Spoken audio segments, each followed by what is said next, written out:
Di video kali ini aku akan jelasin tentang 4 prodi yang ada di Sekolah Tinggi Meteorologi, Klimatologi, dan Geofisika. Tapi sebelumnya jangan lupa klik subscribe dan turn on notification biar kamu selalu dapat informasi terbaru dari video-videoku selanjutnya. Sekolah Tinggi Meteorologi, Klimatologi, dan Geofisika atau yang sering kita singkat sebagai STMKG merupakan salah satu dari 10 sekolah kedinasan favorit dengan pendaftar terbanyak di Indonesia per tahun 2021. Tapi STMKG ini apa sih? Prodinya itu ada apa aja? Terus udah itu sekolahnya kira-kira gratis nggak sih? Atau masih ada pungutan biaya lain? Nah, di video ini aku akan jelasin semuanya tentang STMKG sehingga kamu lebih kenal, dan mungkin setelah kamu nonton video ini, kamu mempertimbangkan STMKG sebagai salah satu perguruan tinggi kedinasan yang akan kamu pilih di tahun 2022 ini. STMKG merupakan sekolah tinggi kedinasan di bawah Badan Meteorologi, Klimatologi, dan Geofisika atau BMKG. STMKG didirikan di Bandung pada tahun 1955 dan nama awalnya yaitu Akademi Meteorologi dan Geofisika atau AMG. Pada tahun 2014, diundangkan Peraturan Presiden Republik Indonesia Nomor 35 tahun 2014 tertanggal 23 April 2014 tentang perubahan nama dari AMG menjadi STMKG atau Sekolah Tinggi Meteorologi, Klimatologi, dan Geofisika. STMKG ini didirikan dengan tujuan agar menjadi perguruan tinggi bertaraf internasional yang mampu menghasilkan alumni dengan kompetensi di bidang meteorologi, klimatologi, geofisika, dan instrumentasi yang sesuai dengan standar nasional dan internasional. Lulusan STMKG ini nantinya akan bekerja di Badan Meteorologi, Klimatologi, dan Geofisika sesuai dengan ketentuan yang berlaku sejak dinyatakan lulus pendidikan.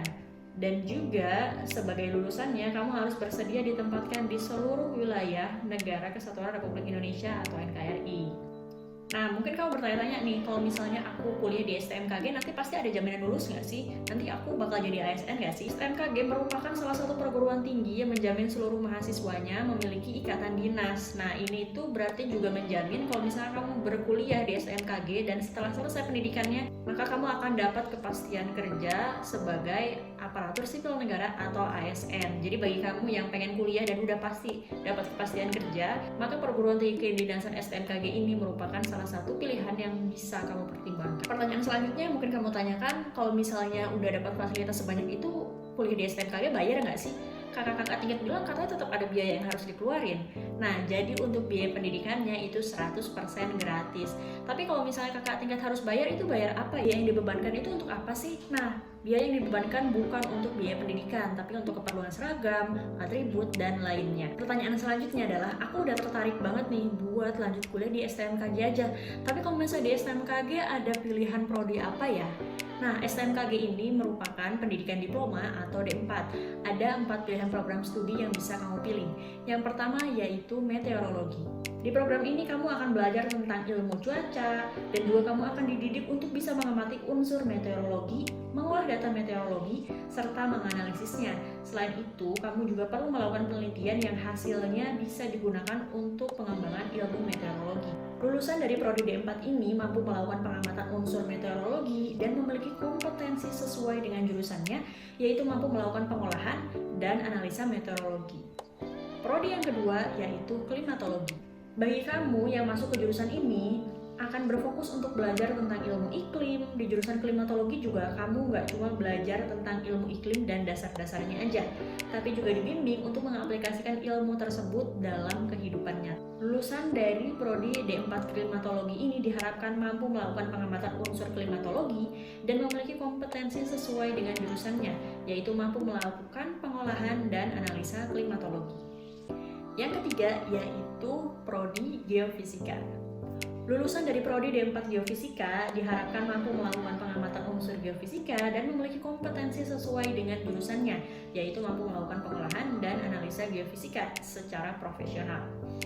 Yang keempat yaitu prodi instrumentasi. Lulusan D4 prodi instrumentasi diharapkan mampu memiliki kompetensi dan berwawasan global di bidang instrumentasi, sehingga nantinya mampu menunjang pelayanan jasa di bidang meteorologi, klimatologi, dan geofisika. Kalau kamu tertarik tertarik untuk melanjutkan kuliah di STMKG ini, kamu harus mencatat kapan sih jadwal pendaftarannya.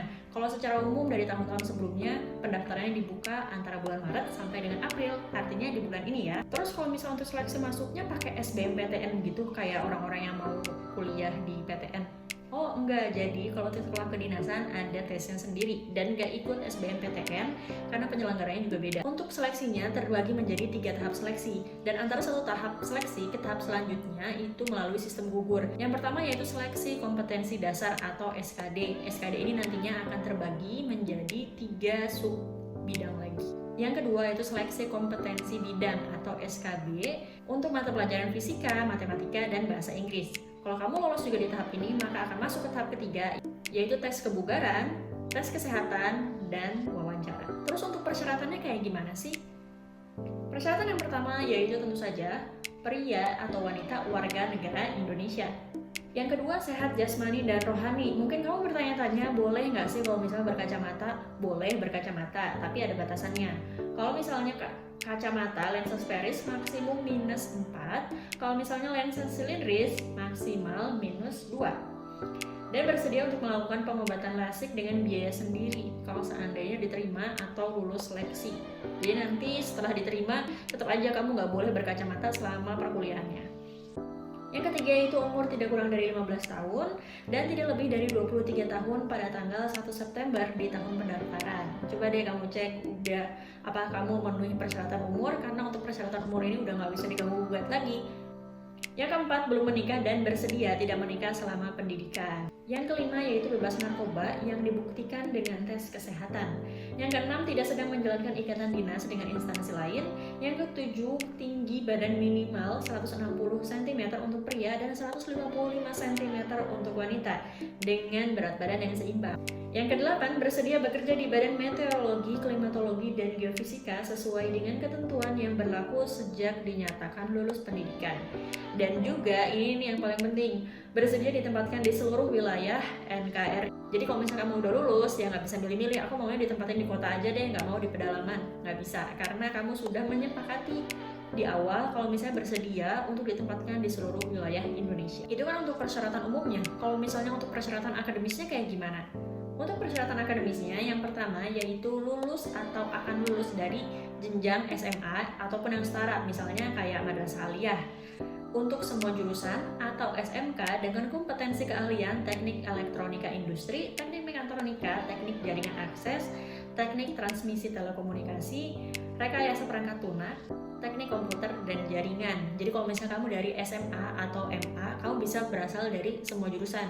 Tapi kalau misalnya SMK, terbatas ke jurusan atau kompetensi keahlian tersebut aja ya. Terus udah itu bagi kamu yang sudah lulus tapi ijazahnya masih belum keluar nih, gimana dong? Nah kalau misalnya ijazahnya belum keluar, nggak perlu khawatir. Kamu bisa datang ke sekolah dan minta surat keterangan lulus, atau kalau enggak surat keterangan akan lulus, atau kalau enggak surat keterangan aktif di kelas 12.